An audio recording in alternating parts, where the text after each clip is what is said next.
이루신 그 크신 이루신 하나님께 큰 영광과 존귀를 늘 돌리소. 생자를 주셔서 구하시니 이 죄인들 생명들 다시 한번 더 그 큰 일을 이루신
오늘도 당신이 택한 백성도 사모하는 마음으로 당신 전전에 나왔습니다.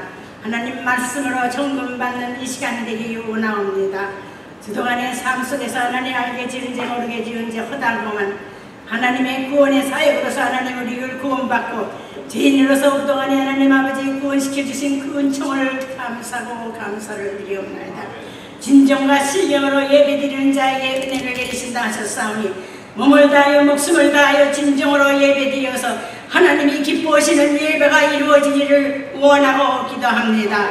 이 시간 성령님이 임재해 주시어서 각자의 마음에 하나님 성령의 역사가 함께해 주시옵소서. 아버지 하나님이여, 세상을 바라볼 때는 정말로 힘든 것뿐이오나 예수 안에는 평화가 있다 하셨사오니 그 예수 안에 사는 저희들이 되기를 원하옵나이다. 아버지 하나님이여, 이 기회를 사랑하사 그동안에 하나님 아버지 지키시고 하나님께서 모든 사람의 기도로 하나님 흠행해 주시어서 이제 하나님이 하나님 원하시는 교회로서 성장되어 나가기를 원하고 기도합니다. 청빈을 놓고 하나님 앞에 기도했던 것이 잘 마무리되어 간다 하니 하나님 앞에 감사한 것뿐이옵니다. 하나님이 원하시고 하나님 합당한 종을 내 맘에 합한 종이라고 다윗의 하나님 말씀하신 것과 같이 그 한 종을 보내주시어서 교회가 복음의 문이 열려지고 나아가는 하나님 영혼들에게 구원의 소식을 전하는 이 교회가 될 수 있도록 축복해 주시옵소서. 아버지, 그동안에 마음이 상해서 나갔던 영혼들 구름대같이 돌아오게 하시옵시고 이 힘을 통하여서 하나님 아버지 어린 생명들이 성령으로 충만하고 거듭나는 역사가 이루어질 수 있도록 하나님 이 힘을 축복해 주시옵소서. 이 힘이 하나님 아버지 하나님의 미사와 전도사 각자의 영령을 부어주시어서 어린 것들을 키워가는 데 부족함이 없도록 중요한 말씀이 당상 능력에 임하기에 하옵시기를 간곡히 기도드립니다. 하나님 아버지 합한 종을 보내주시어서 하나님 아버지 이 교회가 하나님 정말로 당신이 보시기에 아름답게 하나님 성장되어 나갈 수 있도록 인도해 주시옵소서. 아버지 하나님 감사합니다. 하나님이 구원하는 하나님 그것은 무엇입니까? 우리가 나가서 복음을 전하여야 되는 하나님 일이옵니다. 우리들에게 각자에게 하나님 직무를 주셨사오니 그 하나님 일에 충성할 수 있는 종이 될 수 있도록 여러 하나님 아버지 성도들에게 은총과 하나님 자비를 내리시옵고 성령의 능력으로 하나님 복음을 전하는 입을 열 수 있는 입이 열어지기를 원하고 기도합니다. 하나님 아버지 담대함을 주시옵고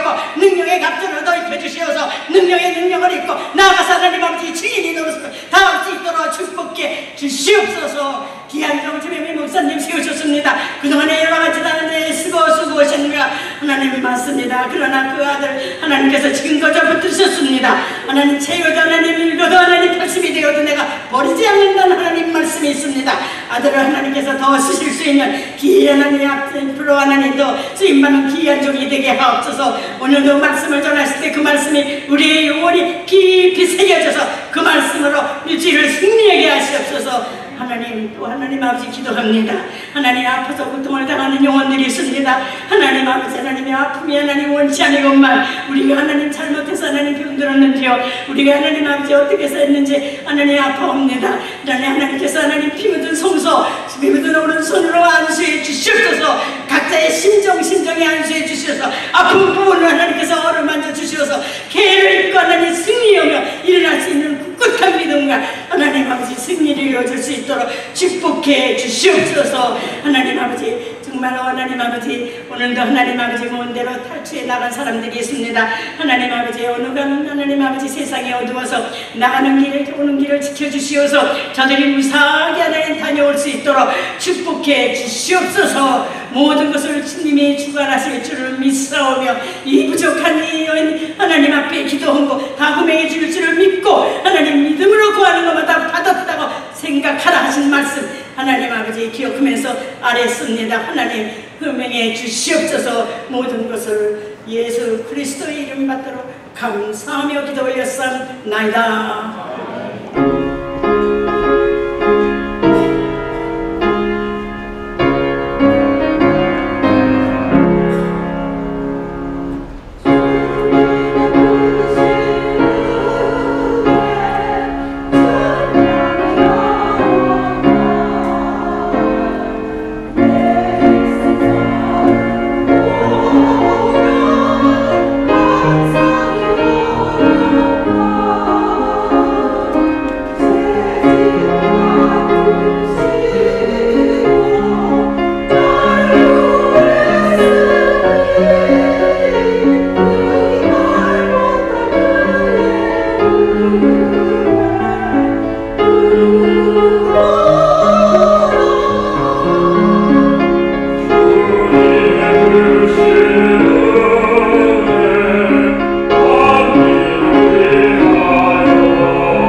하나님의 말씀 받는 시간입니다. 오늘 말씀은 마태복음 13장 18절부터 23절까지 지난 말씀 씨 뿌린 비유의 그 후반부 말씀입니다.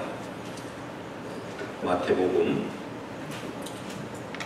13장 18절은 제가 봉독하겠습니다. 그런즉 씨 뿌리는 비유를 들으라. 아무나 천국 말씀을 듣고 깨닫지 못할 때는 악한 자가 와서 그 마음에 뿌려진 것을 빼앗나니 이는 곧 길가에 뿌려진 자요. 돌밭에 뿌려졌다는 것은 말씀을 듣고 즉시 기쁨으로 받되 그 속에 뿌리가 없어 잠시 던지다가 말씀을 말미암아 환난이나 박해가 일어날 때에는 곧 넘어지는 자요. 가시떨기에 뿌려졌다는 것은 말씀을 들으나 세상의 염려와 재물의 유혹에 말씀이 막혀 결실하지 못하는 자요. 좋은 땅에 뿌려졌다는 것은 말씀을 듣고 깨닫는 자니 결실하여 어떤 것은 100배, 어떤 것은 60배, 어떤 것은 30배가 되느니라 하시더라. 아멘.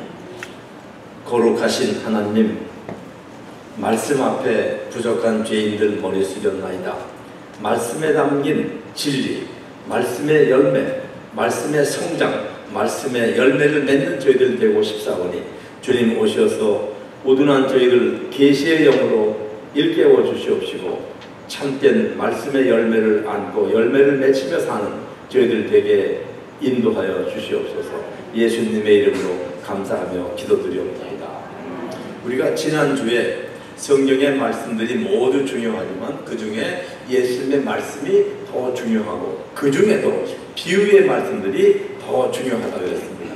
비유의 말씀이 중요한 몇 가지 이유 중에 비유의 말씀에는 천국 비밀이 담겨져 있고 계시의 의미가 있기 때문에 중요한데, 그러므로 귀 있는 자는 그 쉽게 알아듣도록 하기 위해서 천국 복음을 받아들이도록 사람들이 일상 보고 듣고 만지고 사용하는 그 소재들을 통해서 하늘의 비밀 곧 하나님을 알게 하는 도구로 비유의 말씀을 주신다고 했습니다.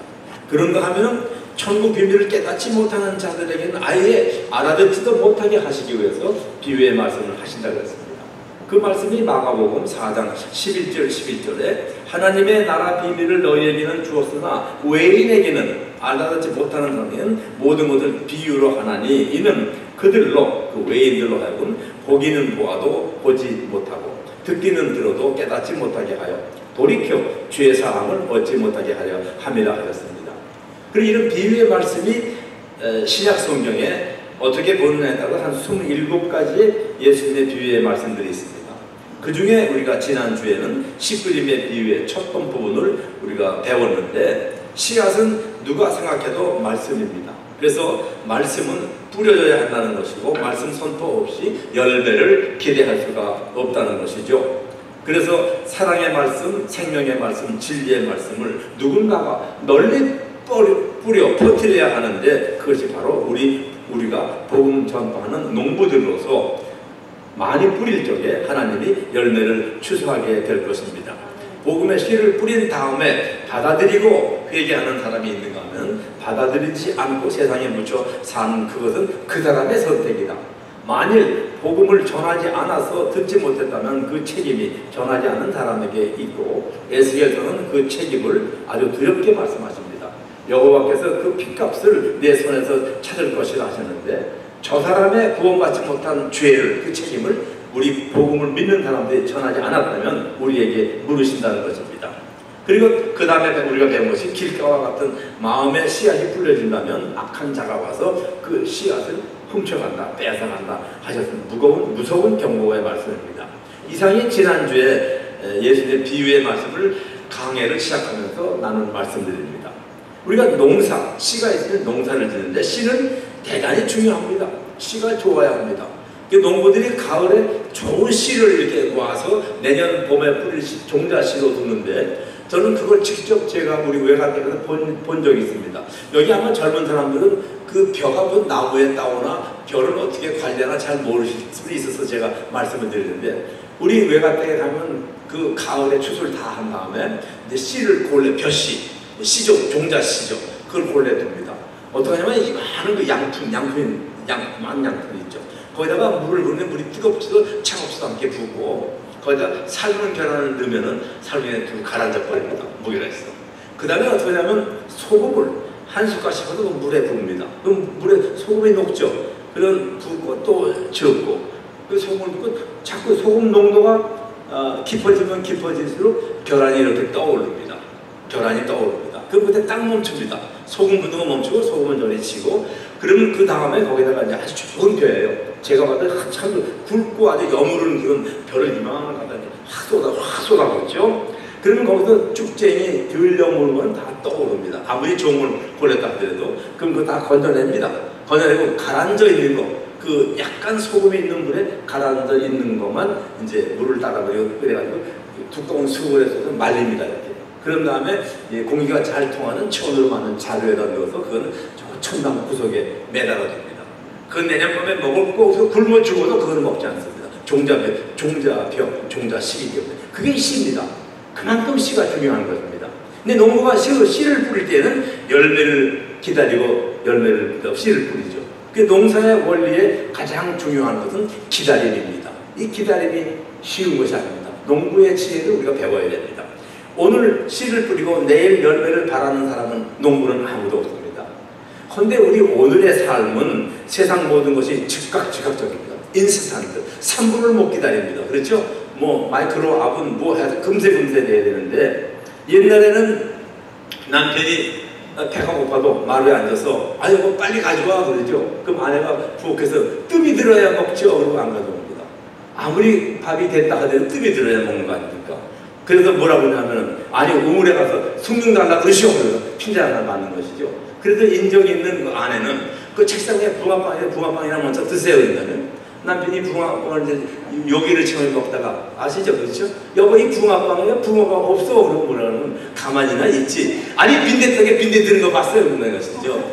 그래서 본전도 못 쳐지는 다 아시는 얘기인데 그래도 그때가 그런 얘기 주고받고 하면서 기다렸다 먹는 그 밥 숭늉을 먹고 그런 때가 오늘날 이 전자 즉각 시대보다 더 여유가 있고 멋이 있던 것 같습니다. 근데 아무리 오늘 속절로 하려 해도 생명에는 시간이 걸립니다. 아기를 임신을 했으면 10달은 있어야 아기가 나오게 되지 아무리 급해도 석 달 만에 가서 나오시오. 어림도 없는 얘기죠. 그래서 생명에는 시간이 걸리고 모든 생명에 관한 것에는 시간을 필요로 합니다. 특히 인격의 형성이나 신앙의 성장은 더욱더 그렇습니다. 그래서 우리가 복음을 전할 때 받는 사람이 우리 전도할 적에 네, 좋습니다. 내일부터 교회 나가죠. 얼마나 속 시원하고 좋습니까? 근데 거기에 문제가 있는 것입니다. 왜냐하면 너무 쉽게 이직오래는 말이 있죠. 그래서 이런 믿음을 가진 사람들이 견디지 못하는 경우가 있는데 그것이 바로 그 돌밭과 같은 마음이라는 것입니다. 오늘 22절 말씀이 돌밭에 뿌려졌다는 것은 말씀을 듣고 즉시 기쁨으로 받되 그 속에 뿌리가 없으니까 잠시 견디다가 말씀으로 인해서 환난이나 박해가 일어나면 그때 넘어지는 자다 이것이죠. 근데 돌밭이라는 것이 우리나라에는 잘 없어요. 혹시 돌밭하면 자갈밭을 하는 그게 아닙니다. 그런 돌밭이 아니고 유대 땅에 가면은 거기 비가 자주 왔다 끝이면 이 시내가 생겼다가 없어지는 그런 시내들이 있어요. 우리 요한복음 공부하는데 예루살렘 성 앞에 기드론 시내가 있다는데 기드론 그 시내가 그런 겁니다. 비가 와서 물이 훔쳐오면 시내가 됐다가 비가 안 오면 그냥 마른 땅이 돼버리는데 비가 와서 물이 내려올 때 찌꺼기를 쫙 가져와서 끄트머리에 착 뿌려놨죠. 비가 강물이 마르니까 거기 흙이 싹 덮여 있어요. 야만큼 흙이 덮여 있습니다. 좋은 흙들이죠. 물에 씻어온 거니까. 그러니까 아주 옥토고토해요. 거기다가 씨를 뿌리면은 흙이 요만큼 있으니까 금세 뿌리 내리지만 그 밑으로 뿌리가 못 내려가는 그 뿌리가 못 뺏긴다는 것입니다. 그런 땅을 갖다가 헬라 말로 와디라 그래요. 와디, WADI. 그것이 돌밭이라는 것입니다. 그러니까 우리가 예수 믿는다는 것은 우선 뭐니 해도 교회 나와서 들어야 된다. 듣는 기회를 놓치지 말아야 합니다. 그러면 우리 교인들 입장에서 듣는 기회를 많이 제공해야 된다는 말이죠. 우리 찬송가에도 있죠. 전하고 기도해 매일 증인 되리라. 세상 사람 다 듣고 그 사랑 알도록 우리는 사랑 알도록 자꾸 전해야 됩니다. 근데 이 전해도 안 듣는 사람 자기 옆 사람이 전에도 안 되는 사람이 있어요. 부인은 교회를 잘 나오시는데 아내는, 이 남편이 통 교회를 안 나옵니다. 그래서 이 여자 성도가 교회를 얼마 다니다가 이제 성가대에 서게 됐어요. 그래서 기뻐서 자기 남편한테 여보 내가 오는 주일날 성가대 찬양하는데 당신 와서 나 노래하는 거 보지 않을래? 그러니까 남편이 거절할 수 없죠. 그럼 갈게 그랬다고요. 이 신이 나서 내 기도가 응답받았네 그러면서 좋아서 찬송을 부르고 이제 주일날 오니까 남편 같이 와서 얼마나 기뻐요. 뭐 남편 자랑도 하고 이제 그러다 예배 시간이 되니까 가져온 헌금 봉투를 남편에게 맡기면서 이거 당시 있다가 이제 헌금 위원이 연방을 가지고 오면 거기 이렇게 놓으면 돼요. 그리고 자기는 성가대로 갔죠. 남편이 이제 의자에 이렇게 앉아서 가만히 봉투를 꺼내가지고 얼마나 썼나 보고 싶으니까 열어보니까 이게 자기 생각에 엄청난 헌금을 써놨거든요. 근데 이미 썼으니까 어떻게 합니까? 그날은 그걸 그냥 도로 봉투에 넣어가지고 이제 헌금을 하고 그 다음에 집에 와서 내가 다음 주부터 당신을 같이 교회 갈게. 가서 헌금 내가 쓸 테니까 당신 염려하지 마. 그러니까 이 부인은 매일 교회 나온다니까 얼마나 좋은지만 그냥 흥이 나서 이제 감사 찬송드리고 하나님께 감사드리고 그런 생활을 하는데 사실 남편이 교회 나오는 것은 이 헌금을 좀 작게 쓰려고 그런 것이죠. 사실 예수 은혜에 헌금 많고 적다 무슨 상관이 있습니까? 그래가지고 뭐 헌금을 작게 쓰기 위해서 와서 예배 드리고 그러다 보니까 일단 나오는 것이죠. 나와서 듣는 것이죠. 나와야 됩니다.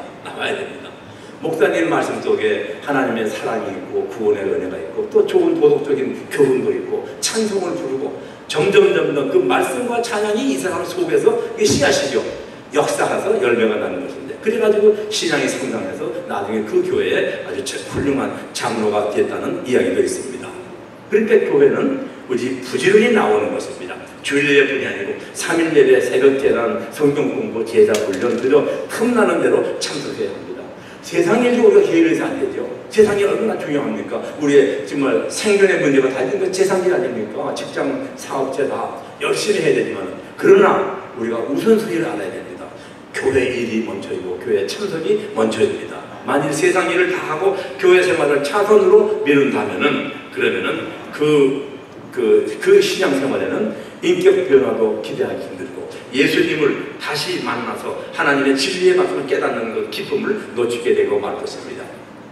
오늘 말씀에서는 돌밭이 많이 나오는데요.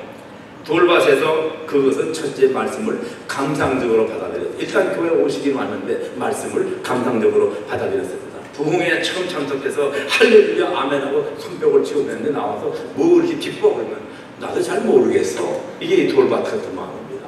감정적으로 감성적으로 뜨거운 가슴으로 받아들인 것입니다.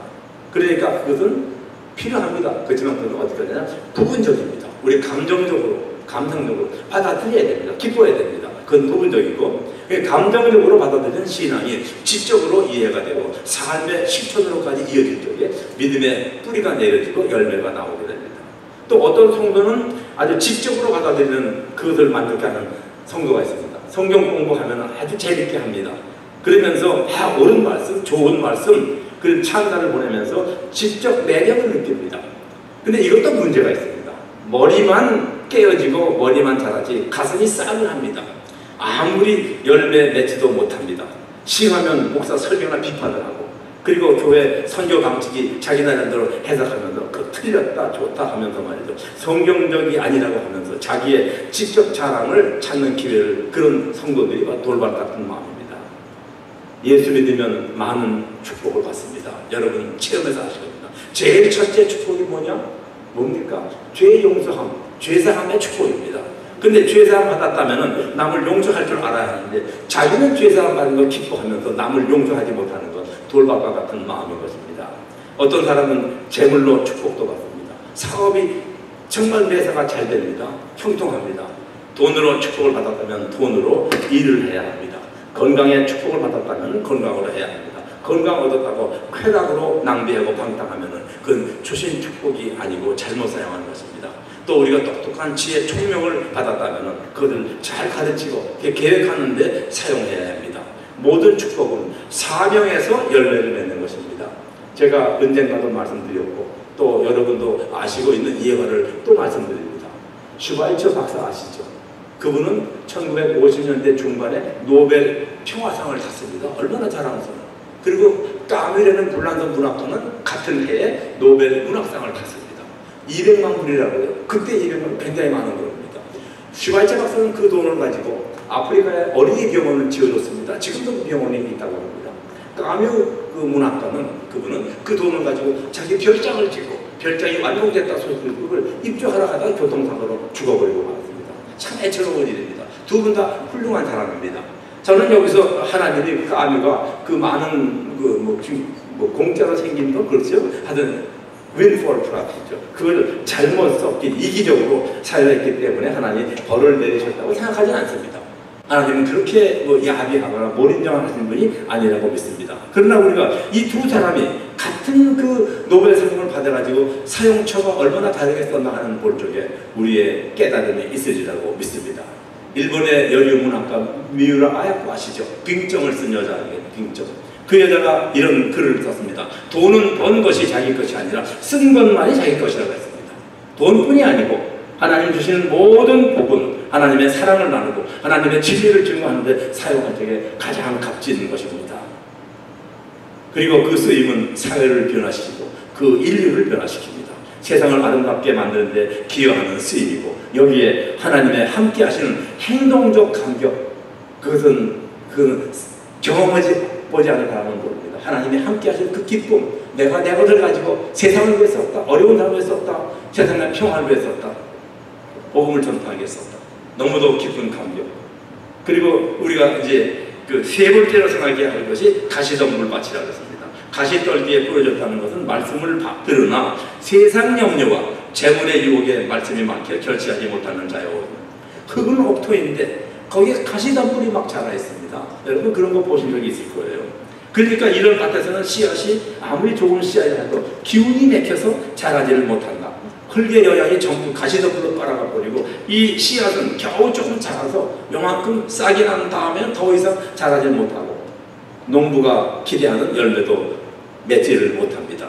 농부들이 여러분 김맨다고 그러죠, 그렇죠? 김맨은 콩밭에 보리밭에 김맨입니다. 그 김맨은 뭡니까? 알곡만 자라게 하고 그 옆에 잡초, 가시덤불을 다 뽑아버려서 영양이 흙의 영양이 알곡으로 전달되도록 하기 위한 것이 김맨이 아닙니까? 그렇게 되면은 그 알곡이 좋은 열매를 맺습니다. 이 가시덤불이라는 것이 총체적으로 말하면 세상 근심 걱정입니다. 말씀을 받기는 받았는데 근심 걱정에 휩싸여서 이 말씀이 믿음의 성장이 없습니다. 걱정에 쌓여서 사는 사람처럼 어리석은 사람은 없습니다. 걱정은 언제나 미래, 앞으로 닥칠 일을 걱정하는 것이 지난 일을 걱정하지 않은 거 아니겠어요? 그러니까 앞으로 올 일을 걱정하는데 심리학자들의 연구에 의하면 걱정하는 일의 98% 거의 다는 일어나지가 않고 나머지 2%, 2%가 생긴다 하더라도 당신이 어차피 감당 못하는 그런 일이다 이거죠. 그러면 생기지도 않을 일 때문에 또는 생긴다 하더라도 어차피 감당 못할 일 그것 때문에 왜 지금 걱정하냐 이겁니다. 걱정은 아주 비생산적입니다. 걱정으로 짓눌릴 것이 아니라 믿는 자들을 눈동자처럼 지키시고 가장 필요한 것으로 채워주시는, 공급해주시는 하나님을 믿는 믿음 안에서 기뻐하는 일들을 찾아야 될 것입니다. 그것이 더 생산적입니다. 데살로니가 전서 5장 16, 17, 18 참 좋은 말씀은 짧고 그렇죠? 항상 기뻐하라, 쉬지 말고 기도하라, 범사에 감사하라. 이는 예수 그리스도 안에서 너희를 향하신 하나님의 뜻이다. 하나님의 선한 뜻이다. 또 있습니다. 5장 23절에 평강의 하나님이 친히 너희를 온전히 거룩하게 하시고 또 너희의 온 영과魂과 몸이 주 예수 그리스도께서 강림하실 때 흠이 없게 보존해 주신다. 그것이 하나님의 뜻입니다. 걱정하지 말라는 것이 아닙니다. 우리에게 닥치는 여러 가지 일들에 관심을 갖지 말라는 뜻은 아닙니다. 관심은 가져야 됩니다. 그 관심을 안 갖는다면 그것은 무책임입니다. 하나님은 우리를 책임 있는 존재로 창조하셨고 우리가 살 때에 책임져야 할 일들이 많이 있습니다. 자녀의 교육 문제, 가정의 경제 문제, 대인관계, 원만한 관계, 자녀의 결혼 문제, 더 나아가서 우리가 가는 나라의 평화와 또 공평도 관심을 갖고 또 지적으로 그것을 알아서 판단도 해야 합니다. 모든 것의 궁극적 결과는 만물을 다스리는 하나님께 맡기는 믿음, 그것이 필요하다는 것입니다. 맡기면 걱정이 안 생기는 것입니다. 그러니까 믿음의 성장에 지장을 주면서까지 걱정에 휩싸이지 않을 때에 하나님이 기뻐하시는 믿음의 열매를 맺으며 살게 됩니다. 성도님들이 아주 쉬운 질문인데 교회에 왜 나오십니까? 교회에 오면은 친구도 만나고 고향 소식도 듣고 생활 정보도 알게 되고 외롭지 않고 뭐 등등 여러 가지 유익이 있습니다. 그러나 교회에 나오는 가장 근본적인 이유는 여러분 아시는 대로 구원 받으러 오시는 겁니다. 이미 구원 받으신 분들은 그 구원의 은혜를 주시는 그리스도를 다시 만나서 그분의 말씀을 듣고 그리고 하나님의 사랑과 진리를 더 깊이 더 넓게 더 많이 깨달아서 구원받은 감사와 기쁨을 온전히 간직하기 위해서 우리가 교회에 나오는 것입니다. 예수 그리스도 외에 그 누구로부터 더 큰 사랑받기를 바라지 마십시오. 그리고 예수 그리스도 외에 더 큰 기쁨을 또 누리리라고 기대하지도 마십시오. 예수님의 사랑은 성도님의 모든 근심 걱정을 감싸고도 남습니다. 그러므로 받은 바 그리스도의 사랑을 이제는 이웃과 나누실 때에 하나님의 기쁨이 하나님의 영화로움을 맛보게 될 것입니다. 그러므로 오늘 이후로 부탁입니다. 가시덤불 같은 근심 걱정은 싹 떠나지 못하게 성도님의 마음밭을 잘 관리하시기를 축원합니다. 이제 옥토가 나왔습니다. 옥토, 부드러운 옥토, 돌도 없고 잡초도 가시덤불도 없고 온도도 따뜻해서 씨가 잘 자라지는 그런 옥토. 이 씨가 떨어지면 흙이 덮여있기 때문에 새가 와서 쪼아 먹지도 못합니다. 그것은 뭡니까? 부드러운 마음, 모든 것을 수용하는 마음입니다. 그래서 웬만한 트집이나 가시도 친 그 비난을 자기가 들을 적에도 그것을 자기 성장의 충고로 받아들이는 것이 옥토의 마음입니다. 어떤 사람들이 예수 믿는 게 뭐 그래? 그러면 때 이렇게 핀잔을 준다 할 때도 그 비난을 받을 적에 저의 일에 관심 가져주셔서 감사합니다. 이 충고를 보을 삼아서 앞으로 더 잘하겠습니다. 계속해서 저에게 관심을 가져주시면 대단히 고맙겠습니다. 이렇게 받아들이는 것이 옥토 같은 마음입니다. 특별히 예수께서는 내 오른감을 식어든 왼밤도 돌려대라 그러셨습니다. 이것이 옥토 같은 마음입니다. 예수님 앞에서 예수님의 말씀을 받아들일 적에도 무조건 아멘으로 받아들이는 것이 옥토 같은 마음입니다. 이 말은 받아들이고 이 말은 좀 생각해보고 그것은 옥토가 아닙니다. 마태복음 8장에 나오는 백부장이 있죠. 그는 이방 로마 사람입니다. 하나님이 가라 하면 가시고 오라 하면 오겠다는 그 말, 그 믿음. 딸의 병을 고치려고 예수를 따라오면서 도와달라고 하던 이방 여인이 있죠. 수리들에게 그인이 예수께서 돌아서서 자녀들에게 줄 떡을 개에게 주는 옳지 않다 그러니까 그 여인이 뭐라고 그래요? 옳소이다. 개들도 주인의 다리가 떨어지는 것을 부스러기를 먹지 않습니까? 예수께서 그 여인의 믿음을 칭찬하죠. 옥토 같은 마음입니다. 내 믿음이 크도다. 헬라말로 피갈레, 메갈레, 페시테. 메갈레는 메가톤이라는 것이에요. 우리 메가톤이면 1000톤이죠. 그렇죠? 피시테는 믿음이거든요. 내 믿음이 메가톤급이다 칭찬해 주셨습니다. 옥토 같은 마음이 맞는 칭찬인데 저는 솔직히 말해서 다른 거 다 제쳐놓고 예수님으로부터 내 믿음이 크도다 칭찬받기를 정말 원합니다. 예수께서 하라 하면 하고 멈추라면 멈추고 가라 하면 가는 주라 하면 기꺼이 주는 성도님 그런 믿음 그런 마음 받되기를 성삼위 하나님의 이름으로 축원합니다. 그리고 말씀이 받으면 그 말씀이 심령의 깊은 곳에 새겨지고 시간을 거치면서 um이 트고 싹이 나고 꽃이 피고 열매가 맺혀진 것이 좋은 마음밭입니다.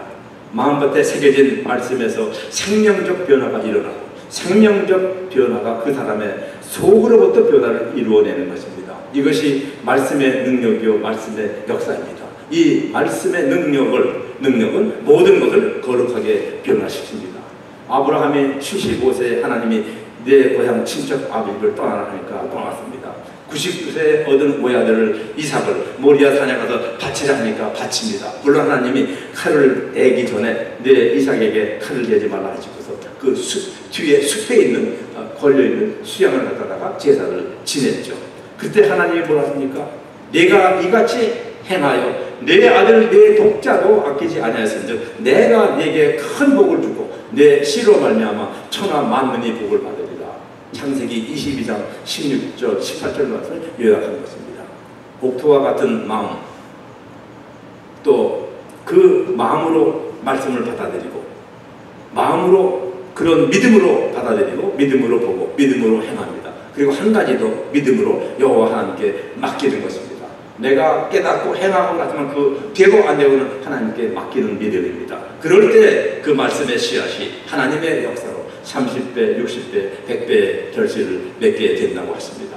사랑하는 성도님, 길이요 진리요 생명이신 예수님의 말씀을 순종으로 받아들이심으로 생명과 진리의 열매가 성도님 삶 속에서 풍성하게 맺히기를 성삼위 하나님의 이름으로 축원합니다. 거룩하시고 영원하신 하나님, 부족한 저희들의 삶을 통해서 하나님의 생명의 열매, 은혜의 열매, 구원의 열매가 맺히길 바라니 감사하고 감사합니다. 질그릇 같은 저희들이 그 말씀을, 그 보배로운 말씀을 받았으니 세상에 나아가서 세상 유혹과 타협하지 않고 가시덤불 같고 돌밭 같고 길가 같은 마음이 되지 않고 우리 마음이 옥토가 되어서 하나님의 사랑의 열매, 생명의 열매, 구원의 열매를 풍성히 맺히게 도와주시며 그 열매를 맺힐 수 있는 우리의 삶에 필요한 것들을 모두 다 풍성케 허락하여 주시옵소서. 예수님의 이름으로 감사하며 기도드리옵나이다.